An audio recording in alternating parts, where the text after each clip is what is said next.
তার ভবিষ্যৎ গানে গানে বাঙালি কমল দেব মহোদয় বরণ করে নিচ্ছেন পাগড়ি পরিয়ে।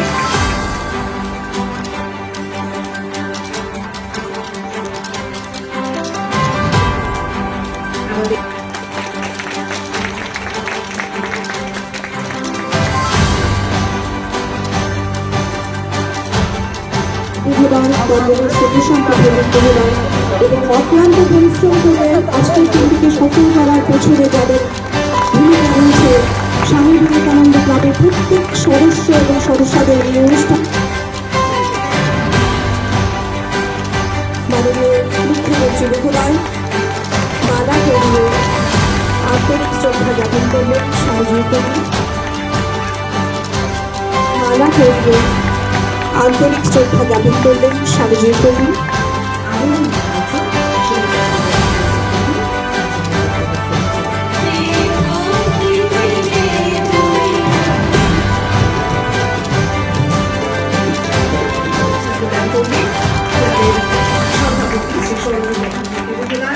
ঐতিহ্যের বাহক বাঁশের তৈরি সবাই আমরা জানি এবং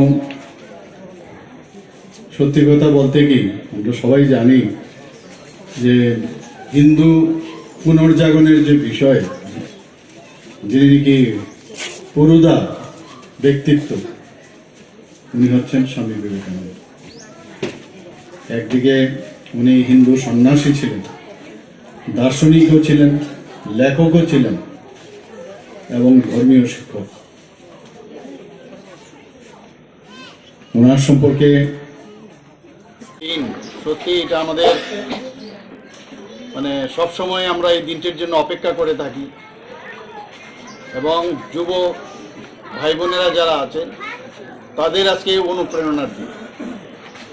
স্বামীজি বারবার বলছেন যে যারা যুবক, যারা আগামী দিনের আমাদের ভবিষ্যৎ, সেটা রাজ্যেরই হোক দেশেরই হোক, তারাই কিন্তু আগামী দিনের মূল চালিকা শক্তি। আমাদের মাননীয় প্রধানমন্ত্রীজি, উনার নামও নরেন্দ্র, আপনারা সবাই জানেন, আর আমাদের বিবেকানন্দজির নামও নরেন্দ্র। 1863 সনের 12 জানুয়ারিতে উনি জন্মগ্রহণ করেছিলেন। উনি কি না দিয়ে গেছেন আমাদের,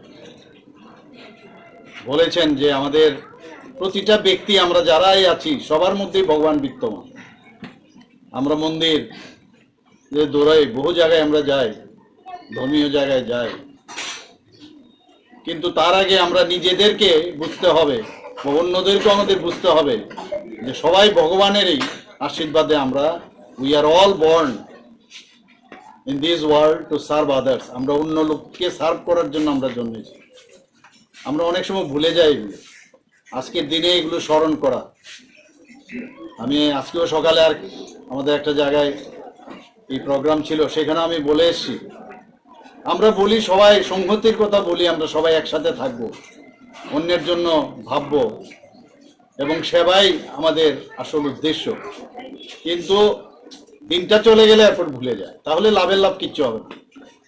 যদি আমরা না ভুলতাম তাহলে কেন এত হানাহানি? মাঝে মাঝে অগ্নি সংযোগের ঘটনা শুনি, ইচ্ছাকৃতভাবে করা, দর্শনের কথা শুনি বিভিন্ন সময়,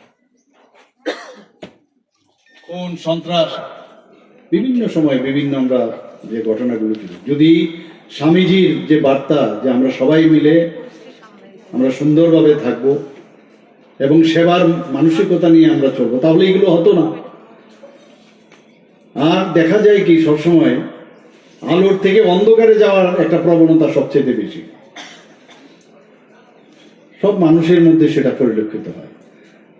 তো আজকে সত্যিকারের অর্থে আমরা যদি স্বামীজিকে আমরা শ্রদ্ধা দিতে হয়, তাহলে ওনার যে কথা সেগুলো কিন্তু আমাদের মনে রাখতে হবে এবং সব সময় সৎসঙ্গে চলা, সৎ মানুষের সাথে কথাবার্তা বলা, আর অসৎ সঙ্গের থেকে দূরে থাকা। চেষ্টা করবেন অসৎ সঙ্গ, যে অসৎ চিন্তা ভাবনা করে তাকে সৎ পথে আনা।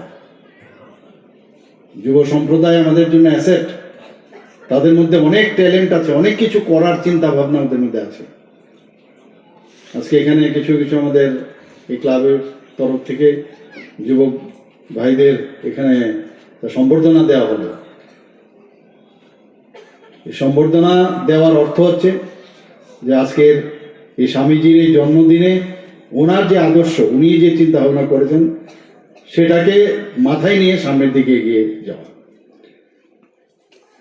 আমরা সবাই জানি যে উনিও কিন্তু পারপ্লেক্স ছিলেন, আমি কোথায় যাব, কিভাবে ভগবানকে আমি পাবো। একবার এদিক এদিক, শেষ পর্যন্ত উনি খবর পেলেন আমাদের রামকৃষ্ণ পরমহংসদেবের। দক্ষিণেশ্বরে গিয়ে উনি বুঝলেন যে একমাত্র আমার এই গুরুদেবই আছেন যার মাধ্যমে আমি ভগবানকে দেখতে পাবো। এবং উনি শেষ পর্যন্ত ওনার শিষ্যত্ব গ্রহণ করলেন। এবং আমরা সবাই জানি যে চিকাগোর মধ্যে যে ধর্মসভা যেটা হয়েছিল আমেরিকাতে, যখন উনি আমার ভাই ও বোন এই কথাটা বললেন, মানে কয়েক মিনিট সমানে হাততালি, সারা পৃথিবীর সমস্ত ধর্মগুরুরা সেখানে গিয়েছিলেন। কিন্তু যখন বিবেকানন্দজি যখন ভাষণ রাখলেন, তখন মানুষ বুঝতে পারলেন যে ভারতবর্ষটা কি, ভারতবর্ষের আধ্যাত্মিক দিক দিয়ে কত উন্নত মানের। আমরা এগুলো ভুলে যাই মাঝে মাঝে, এখনো যখন দুঃখ লাগে যখন শুনি যে এর সাথে ঝগড়া করে, ঘরের সীমানা নিয়ে, বাড়ির সীমানা নিয়ে ঝগড়া করে, গার্হস্থ্য সমস্যা হয়, স্বামী স্ত্রীর সমস্যা, মা ছেলে, এইসব খবর যখন শুনি। এত মুনি ঋষি আমাদের ভারতবর্ষে জন্মগ্রহণ করেছেন, ওনাদের সম্পর্কে ওনারা যা বলে গেছেন তার এক রতিও কিন্তু আমরা মানে একবারের জন্য আমরা চিন্তা করি না। আমি সব জায়গায় বলি যে আমরা অতীতকে দেখেছি, বর্তমানকেও দেখছি, কিন্তু ভবিষ্যতে কি হবে কেউ জানে না। কিন্তু এমন কাজ করে যেতে হবে যাতে আজকের যে বর্তমানে আমি যে কাজটা করলাম সেটা যেন অতীত হয়, মানুষ সারা জীবন সেই কাজের কথা বলবে, সেটার দরকার, সেটা খুব প্রয়োজন। এবং সেটা কি? মানব সেবা। কথা এবং কাজে তার মধ্যে কোনো ডিফারেন্স যাতে না হয়, সেটা ইম্পর্টেন্ট। স্বামীজি সারা ভারতবর্ষ ঘুরেছেন। উনি ঘোরার পরে উনি বুঝেছেন যে ভারতবর্ষটা কি, ভারতের যে সনাতন ধর্ম এবং তার যে সংস্কৃতি, তার যে ঐতিহ্য, দেশ প্রেমের ভাবনায়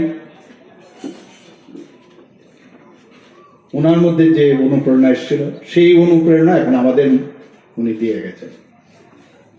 আমরা সেটা, আমার মনে হয় আজকের দিনে ওনাকে শ্রদ্ধা নিবেদন করে সেইগুলো আমাদের স্মরণ করা উচিত।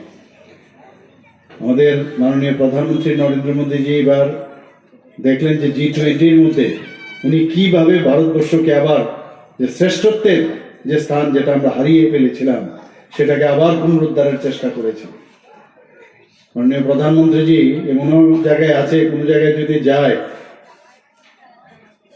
পায়ে ধরে, যারা ওদের সংস্কৃতি নেই পায়ে ধরে নমস্কার করতে আসেন। অনেকে মিস্টার বস বলে ওনাকে সম্বোধন করে। আমাদের জন্য এখন এমন একটা সুযোগ যে দেশকে আমরা যদি সামনের দিকে এগিয়ে নিয়ে যেতে চাই, তাহলে সমাজকেও আমাদের এগিয়ে নিয়ে যেতে হবে, রাজ্যকেও এগিয়ে নিয়ে যেতে হবে। এবং উনি যা আমাদের বলেছেন, যা করতে বলেছেন, সেটা যদি আমরা ফলো করি তাহলে এই হানাহানি এবং আমরা একটা সুন্দর যে আমরা বলছি যে রাজ্য, দেশ আমরা গর্ব, সেটা আমরা করতে পারবো। অন্ধকারের দিকে কষ্ট হয় অনেক সময় যখন দেখি নেশার নিয়ে আমাদের যুবক সম্প্রদায়ের বহু লোক আচ্ছন্ন হয়ে আছে, দুঃখ হয়। এই নেশাও করে আমাদের এই যুব সমাজ, প্রায় 65% আমাদের শক্তি এই যুবক সম্প্রদায় ভারতবর্ষে। আমাদের মাননীয় প্রধানমন্ত্রীজি গর্ববোধ করেন, আমরাও গর্ববোধ করি এর জন্য। এদের ভিতরে অনেক কিছু আছে এবং ওই সময় এক্ষণে ওদের থেকে যদি ইনোভেটিভ কিছু বেরিয়ে আসে, মানুষকে যদি জিতে পারে, তাহলে এই দেশ সামনের দিকে এগিয়ে যাবে। তো ওনাকে আমার মনে হয় আজকের দিনে আমাদের মানে সত্যিকারের অর্থে ওনাকে যদি আমাদের সম্মান দিতে হয়, তবে ওনার যে কথা, ওনার যে চিন্তা ভাবনা, সেগুলো নিয়ে আমাদের চলা উচিত। এক এক সময় অবাক হয় যে কম বয়সে, মাত্র 39 বছর বয়সে উনি মারা গেলেন, কিন্তু কি না দিয়ে গেলেন। এখনো চিন্তা করুন যে রামকৃষ্ণ যে মঠ ও মিশন, যেটা উনি ওয়েস্ট বেঙ্গলে তৈরি করেছেন, সেখানে শুধু একমাত্র মানব সেবার জন্য। বিভিন্ন সময় আমরা ওখানে যাই। এখানে ত্রিপুরা তো ওনার যে চিন্তা ভাবনা নিয়ে এখানে এই ধরনের মিশন বা মঠ তৈরি হচ্ছে, সব জায়গার মধ্যে এত সুন্দর সুন্দর কথা ওনার, সেই কথাগুলো খালি আর কিচ্ছু না, আর এগুলো শুনে কাজ করে। এক ত্রিপুরা শ্রেষ্ঠ ত্রিপুরা আমরা বানাই, এক ভারত শ্রেষ্ঠ ভারত বানাই, এবং এক সমাজ শ্রেষ্ঠ সমাজ, এক ক্লাব শ্রেষ্ঠ ক্লাব আমরা বানাই সবাই মিলে, এই আশা আমি রাখছি। এবং এখানে যারাই উপস্থিত আছেন সবাইকে আমি বলবো যে আরেকবার প্রতিদিন অন্তত একটা দুটো লাইন স্বামী বিবেকানন্দজি যা বলেছেন, এক দুটো লাইন প্রতিদিন আপনারা পড়ুন।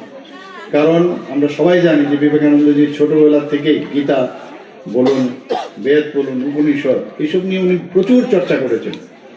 তা আমরা কেন না, আমরা জানি আমরা এখন মানে খুব ব্যস্ত থাকি সবাই, ঘরের কাজ আছে, চাকরি বাকরি আছে, ব্যবসার কাজে নিযুক্ত আছি, তারপরে একবার এই সংস্কৃতি বা আমাদের যে এই পরম্পরা, আমি বহু প্রদেশে আমি দেখেছি, এখনো বিহাটিয়ারের গ্রামে আমি কোনো কারণে গিয়েছিলাম যখন পড়াশোনা করছিলাম, সেখানে কিন্তু এই রামায়ণ মহাভারত থেকে আরম্ভ করে সব কিছু ওখানে এখনো পড়াশোনা করে।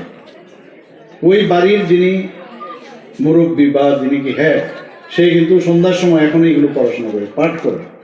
তো এইগুলো আমাদেরও করা উচিত, কারণ আমরা এত মানে রিচ কালচার, আমাদের রিচ, আমাদের সেই আমাদের যে সংস্কৃতি, সেটাকে আমাদের অবশ্যই বাঁচিয়ে রাখতে হবে। এখানে আজকে আবার এখানে যারাই উপস্থিত আছেন, আজকে স্বামী বিবেকানন্দজির জন্ম জয়ন্তী উপলক্ষে সবাইকে হার্দিক অভিনন্দন ও শুভেচ্ছা জানিয়ে আমার বক্তব্য এখানে শেষ করছি। নমস্কার, জয় হিন্দ।